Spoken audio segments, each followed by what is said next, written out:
Comment payer ses impôts sans douleur et en douceur? L'éternelle question refait surface et comme toujours en pareil cas, on reparle du prélèvement à la source.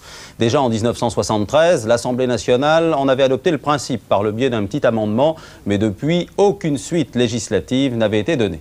Aujourd'hui donc, retour en force d'une vieille idée, l'harmonisation des fiscalités européennes y est sans doute pour quelque chose. Claire Chazal. Si la retenue à la source était instaurée en France, votre impôt sur le revenu serait prélevé directement sur votre salaire brut, c'est-à-dire déduit chaque mois sur votre propre feuille de paye.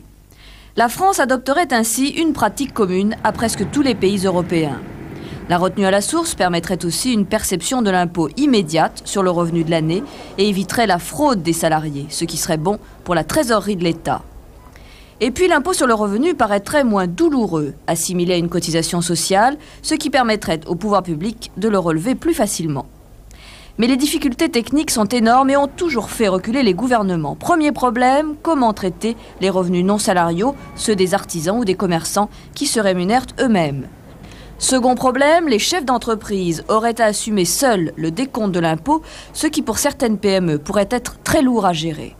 Enfin, comment le fisc assurera-t-il la transition entre les deux systèmes de perception de l'impôt sur le revenu?